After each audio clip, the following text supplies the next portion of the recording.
God is not dead. God's not dead. Most people try to, especially in the Christmas time, most people try to deny the existence of God using the term Xmas, not Christmas. They're literally Xing out Christ. And with all these ads you see, you know it's a myth with the picture of the wise men, and then be merry, dump the myth. The myth, obviously, they have a picture of Jesus Christ on the cross, and Mary is a picture of Santa Claus. Well, considering Santa Claus is based on a Catholic bishop in that used to help out the poor, especially around Christmas time, the birth of Christ, being a generous, rich man that he was, it kind of defeats the purpose because they're using a character that was created out of a Catholic bishop. And obviously Catholicism believes that Jesus did die on the cross. That's the basis of their whole religion. And I believe that Jesus did die on the cross for me. And he's not a myth. There's many, many other sources other than the Bible that commences that Jesus was real flesh and blood. There's the documents for the Roman execution proving that Jesus was put to death. And Pontius Pilate was a real person, too. And God is really not dead. And most people believe that he is. Because with all the advancements of science, that there's so much more. There's everything came out of nothing, and it just happened. A product of chance. But it's true. Scientists also say that something can never come out of nothing. So they're basically going against one of their own principal doctrines, one of their principal beliefs, and saying that God is not real. And with all the advancement of science, no one disproved God. Nothing was disproved. They can't disprove God. If it's so easy to disprove Catholicism, to disprove Christianity, to disprove everything, why hasn't anyone done it yet? Because you can't. And what's really gone is the idea of God. Most people think God is this person that's just always watching you, that he won't let everything happen, nothing will hurt you. That's not God. It's not God. God, if you ever read the Bible, in the book of Job, it's about a man who lost everything. And everyone said, you must have made God angry, but he didn't. God was just testing him. Abraham, God told Abraham to kill his own son. God is not dead. It's just people think that God will make life a bowl of cherries. It'd be so easy. Nothing bad will ever happen to you. That's not what he is. God is there, and he's always watching you. But you will face hardships. Because if everything's so easy and nothing happens, nothing goes wrong, everything's perfect, well, what's the point of that? Out of hardships, normally people find a deeper relationship with God. Or you deny his existence. Well, let me tell you, the first choice is much, much easier to accept. The second choice is easier to accept. The first choice is the right one. The people who deny God's existence normally are not very happy people. But the people who face hardships, they don't have a lot of money, they may not have, but they know that God is there and that he loves them. Those are normally pretty happy people.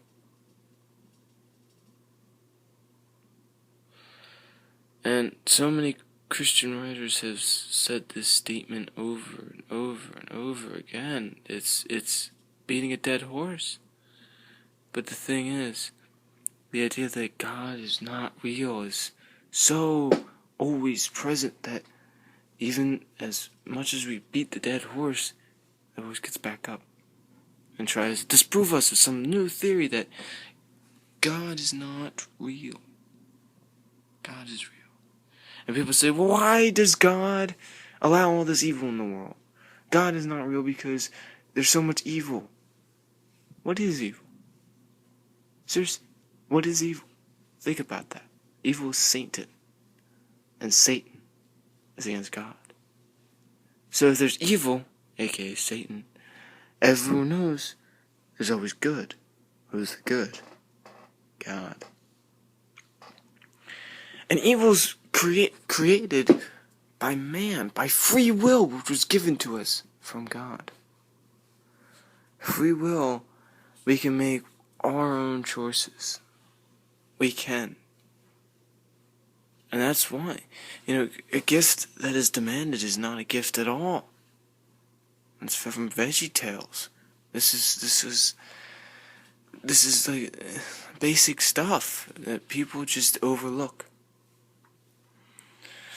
And the whole thing about Christmas, everyone says, no, it's not about Christmas, it's not about Jesus, it's not about celebrating his birth.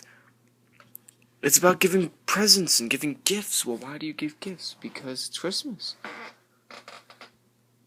I'm not kidding. This is what people say. My atheist friends, I don't have any atheist friends, but this is what atheist people say. It's like, oh, well, we give gifts because it's Christmas, not because of Jesus. Think about the first half of that word. Christ-miss. It's about Christ. You can't just X him out to be politically correct. But think about it. If it's so unpolitically correct to use, if it's so politically correct to use the word term Xmas, why is it politically correct to go outward and to deny Christianity on the streets of New York? They basically put on there, dump the myth. They're dumping Jesus Christ. How is that not? That's not politically correct. You're openly attacking a member of the world. If that said dump the myth and had a picture of Muhammad, there'd be an outrage in the media. And there isn't an outrage when it's about Christianity. Why is that correct? Why is it so socially acceptable to denounce Christianity, but it's not to denounce any other religion? Catholicism and Christianity is under fire constantly. People are just attacking and hacking away, and just think about that. If you constantly attack us and constantly put ads saying you're what you believe in is a myth, that you are so wrong. Why are there more and more people going into the faith? There's over 1 billion and counting over the world. And with all the anti-Catholicism, anti-Catholic, anti-God messages out there, why is there more? Why is there 1 billion? Think about that. There's 7 billion people in the world. At least 1 billion of them are Catholic. 3 billion are Christian. Think about that. That's almost half the world are openly Christian. And the other half is just trying to destroy Christianity. God is not dead. The idea of God is dead. People, when something bad happens in their life, they blame God. Go ahead. Do it. Blame him. Say, hey, you did this to me. But then say, but I know you still love me.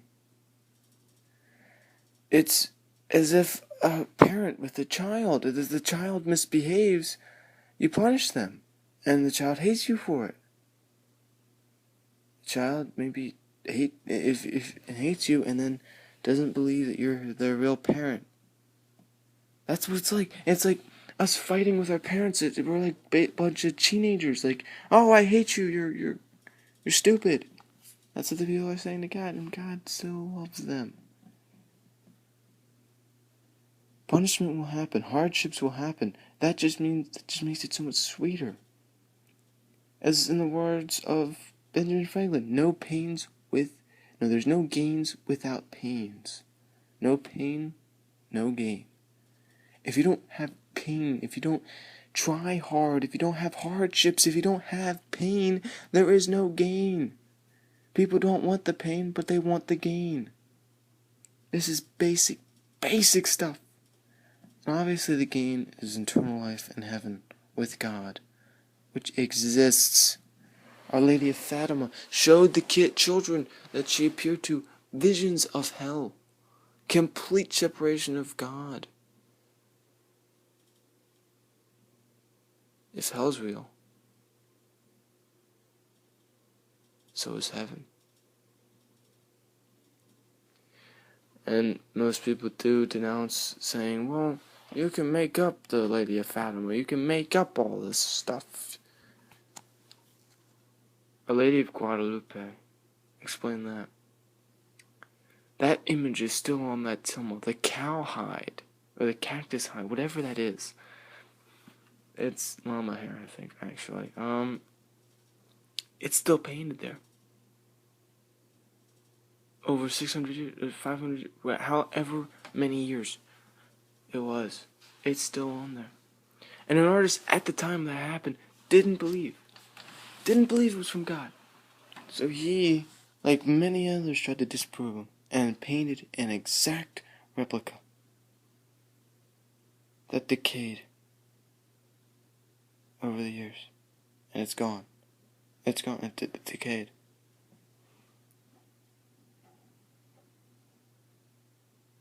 Guadalupe did not. I could talk hours and hours on end about how miraculous the image of Guadalupe is. Because, the tilma is at 98.6 degrees, which is human body heat. There's even a heartbeat. The eye is a human eye. And the stars are as if someone was looking down on the stars from up top of the stars. From, I don't know, heaven.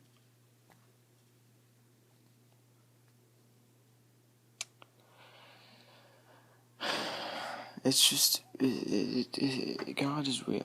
God is not dead. God is always there.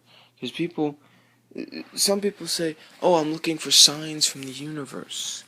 Signs from the universe to tell me whether, as I watch a show, where these people are reading into little things that happen, they're like, this is a sign from the universe. And people believe in the universe before they believe in God. That's sad. The universe was created by God, and He is the one that holds it together. He is the one that keeps it going. It wasn't just a once and done thing. He keeps it going. And some people say, well, there's millions and millions of years gap between, the creation of the world and mankind.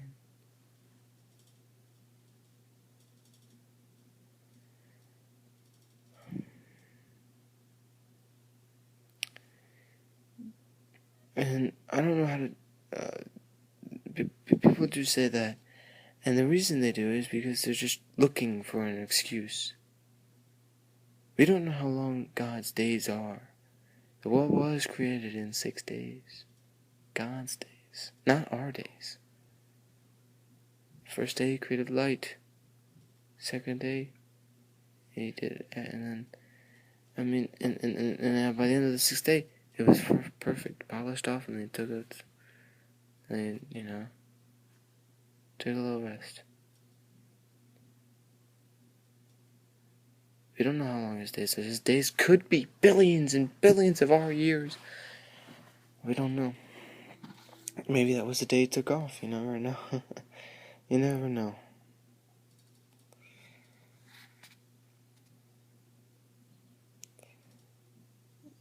Most people try it. And that's it for today. I have way more to say, but this video is... this is already insanely long. So I'm going to end it there. Obviously this is thecatholicguy111@gmail.com. If you have any questions, or just leave a YouTube comment with a question.